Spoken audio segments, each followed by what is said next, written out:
Capítulo 8. Ahora pues, ninguna condenación hay para los que están en Cristo Jesús, los que no andan conforme a la carne, sino conforme al Espíritu. Porque la ley del Espíritu de vida en Cristo Jesús me ha librado de la ley del pecado y de la muerte. Porque lo que era imposible para la ley, por cuanto era débil por la carne, Dios, enviando a su Hijo en semejanza de carne de pecado, y a causa del pecado, condenó al pecado en la carne, para que la justicia de la ley se cumpliese en nosotros, que no andamos conforme a la carne, sino conforme al Espíritu.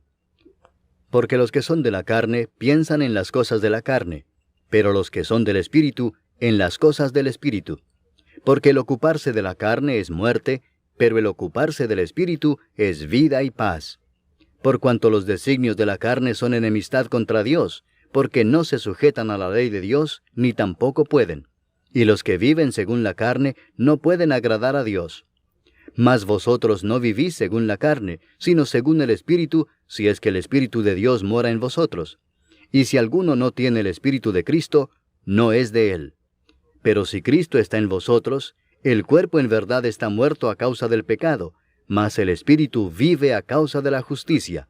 Y si el Espíritu de aquel que levantó de los muertos a Jesús mora en vosotros, el que levantó de los muertos a Cristo Jesús vivificará también vuestros cuerpos mortales por su Espíritu que mora en vosotros. Así que, hermanos, deudores somos, no a la carne, para que vivamos conforme a la carne.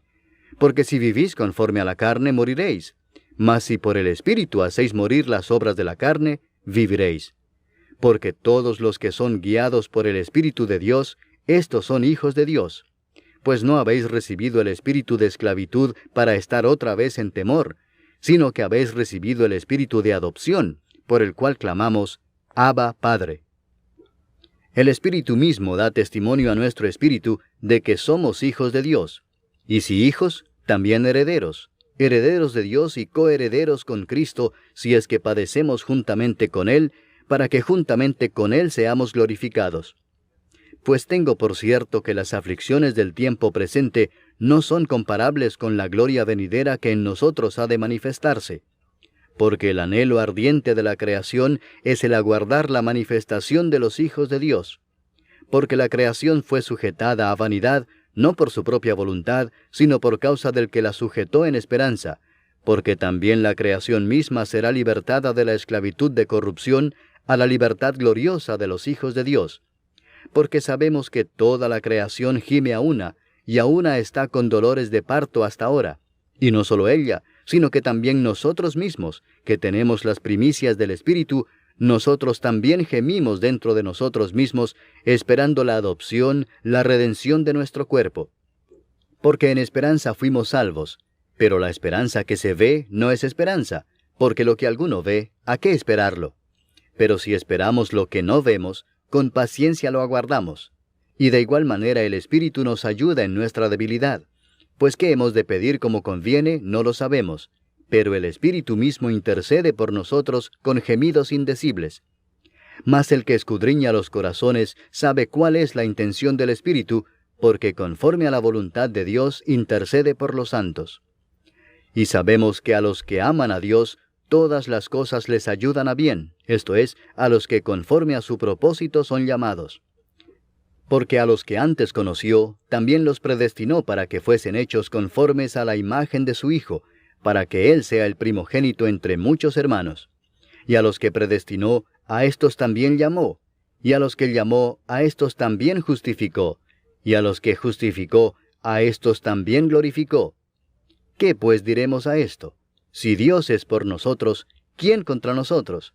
El que no escatimó ni a su propio Hijo, sino que lo entregó por todos nosotros, ¿cómo no nos dará también con Él todas las cosas? ¿Quién acusará a los escogidos de Dios? Dios es el que justifica. ¿Quién es el que condenará?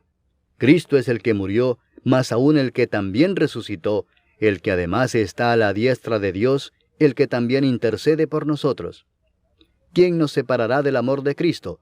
¿Tribulación, o angustia, o persecución, o hambre, o desnudez, o peligro, o espada? Como está escrito, por causa de ti somos muertos todo el tiempo, somos contados como ovejas de matadero. Antes, en todas estas cosas somos más que vencedores por medio de aquel que nos amó. Por lo cual estoy seguro de que ni la muerte, ni la vida, ni ángeles, ni principados, ni potestades, ni lo presente, ni lo porvenir, ni lo alto, ni lo profundo, ni ninguna otra cosa creada, nos podrá separar del amor de Dios que es en Cristo Jesús, Señor nuestro. Capítulo 9. Verdad digo en Cristo, no miento, y mi conciencia me da testimonio en el Espíritu Santo, que tengo gran tristeza y continuo dolor en mi corazón, porque deseara yo mismo ser anatema, separado de Cristo, por amor a mis hermanos, los que son mis parientes según la carne, que son israelitas, de los cuales son la adopción, la gloria, el pacto, la promulgación de la ley, el culto y las promesas, de quienes son los patriarcas, y de los cuales, según la carne, vino Cristo, el cual es Dios sobre todas las cosas, bendito por los siglos. Amén. No que la palabra de Dios haya fallado, porque no todos los que descienden de Israel son israelitas, ni por ser descendientes de Abraham son todos hijos, sino en Isaac te será llamada descendencia. Esto es, no los que son hijos según la carne son los hijos de Dios, sino que los que son hijos según la promesa son contados como descendientes. Porque la palabra de la promesa es esta: por este tiempo vendré, y Sara tendrá un hijo. Y no solo esto, sino también cuando Rebeca concibió de uno, de Isaac nuestro padre, pues no habían aún nacido, ni habían hecho aún ni bien ni mal, para que el propósito de Dios conforme a la elección permaneciese, no por las obras, sino por el que llama, se le dijo: el mayor servirá al menor. Como está escrito: a Jacob amé, mas a Esaú aborrecí. ¿Qué pues diremos? ¿Que hay injusticia en Dios? En ninguna manera. Pues a Moisés dice: tendré misericordia del que yo tenga misericordia, y me compadeceré del que yo me compadezca. Así que no depende del que quiere, ni del que corre, sino de Dios que tiene misericordia. Porque la Escritura dice a Faraón: para esto mismo te he levantado, para mostrar en ti mi poder, y para que mi nombre sea anunciado por toda la tierra. De manera que de quien quiere tiene misericordia, y al que quiere endurecer, endurece. Pero me dirás: ¿por qué pues inculpa?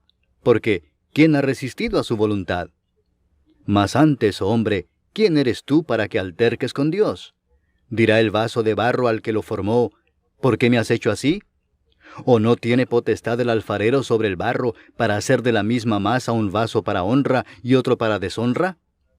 ¿Y qué si Dios, queriendo mostrar su ira y hacer notorio su poder, soportó con mucha paciencia los vasos de ira preparados para destrucción, y para hacer notorias las riquezas de su gloria, las mostró para con los vasos de misericordia que Él preparó de antemano para gloria, a los cuales también ha llamado, esto es, a nosotros, no solo de los judíos, sino también de los gentiles?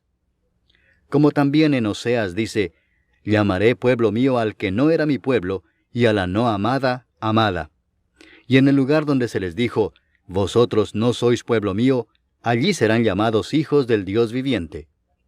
También Isaías clama tocante a Israel: si fuere el número de los hijos de Israel como la arena del mar, tan solo el remanente será salvo, porque el Señor ejecutará su sentencia sobre la tierra en justicia y con prontitud.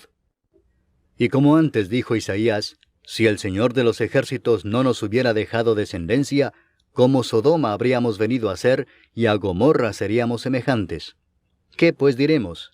Que los gentiles que no iban tras la justicia han alcanzado la justicia, es decir, la justicia que es por fe. Mas Israel, que iba tras una ley de justicia, no la alcanzó. ¿Por qué?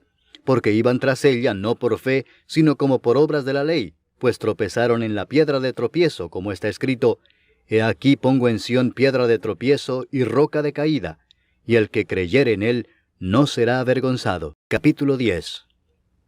Hermanos, ciertamente el anhelo de mi corazón y mi oración a Dios por Israel es para salvación, porque yo les doy testimonio de que tienen celo de Dios, pero no conforme a ciencia, porque ignorando la justicia de Dios y procurando establecer la suya propia, no se han sujetado a la justicia de Dios, porque el fin de la ley es Cristo, para justicia a todo aquel que cree.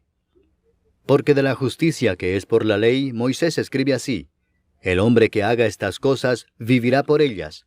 Pero la justicia que es por la fe dice así: no digas en tu corazón: ¿quién subirá al cielo? Esto es para traer abajo a Cristo. ¿O quién descenderá al abismo? Esto es para hacer subir a Cristo de entre los muertos. Mas, ¿qué dice? Cerca de ti está la palabra, en tu boca y en tu corazón. Esta es la palabra de fe que predicamos, que si confesares con tu boca que Jesús es el Señor, y creyeres en tu corazón que Dios le levantó de los muertos, serás salvo. Porque con el corazón se cree para justicia, pero con la boca se confiesa para salvación. Pues la Escritura dice, todo aquel que en él creyere, no será avergonzado. Porque no hay diferencia entre judío y griego, pues el mismo que es Señor de todos, es rico para con todos los que le invocan.